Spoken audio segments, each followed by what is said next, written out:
Paano ba ma-identify ang psychologists sa Pilipinas? Hey, it's me, Mental Health Mother, and you're in the Safe Studio.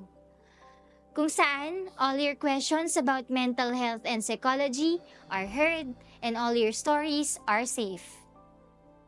Ilalatag natin ang mga information sa Pilipinas about psychologists para iwas na rin sa mga potential na threat or even scam. Paano ko malalaman kung legit ang isang psychologist? Una, dapat may lisensya sila from PRC.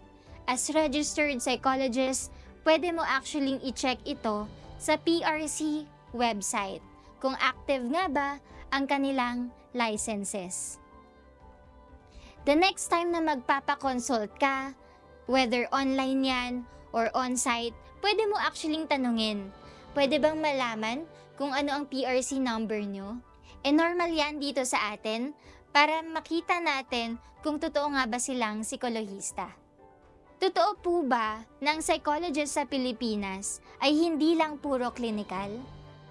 Yes, totoo yan. Sa Pilipinas, may mga psychologists na nag-work sa school, pwede sila sa guidance offices, pwede din sila sa HR offices, especially ito yung tinatawag na industrial organizational psychologist. Pwede din sila sa research, pwede din sila sa mga community-based. Kaya, maganda rin na alamin kung ano nga ba ang background nila. Clinical ba siya? Sa counseling ba siya? Or probably eksperto siya sa organizational.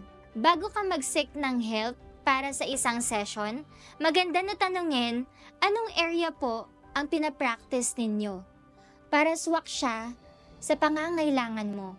In my practice, and before I conduct my therapy, meron akong consent to treatment form, explaining kung ano nga ba yung approach ko bilang isang psikolohista at kung ano nga ba yung background ko. It's for them to see na aligned din ito sa mga pangangailangan mo, sa values mo, and even sa goals mo. Ano po ba ang pinagkaiba ng psychologist at counselor sa Pilipinas? Magkaiba sila ng training at scope. Ang psychologist, usually master's o doctorate degree holder yan. Tapos, lisensyado sila as registered psychologist sa PRC. Ang counselors naman may sariling lisensya din. Tinatawag itong registered guidance counselor na pwede rin namang master's or doctorate degree holder. Pareho silang tumutulong pero iba lang ang level ng assessment at intervention at iba lang din ang nature ng work nila. So just a quick data drop, as of latest PRC count, nasa 2,000 plus pa lamang ang mga lisensyadong psikolohista sa Pilipinas. Kaya, konti pa lang talaga kami compared sa mga nangangailangan. Kaya mahalaga rin na mag-promote ng tamang information para na din maiwasan ang public stigma na pwedeng mag-lead sa self-stigma.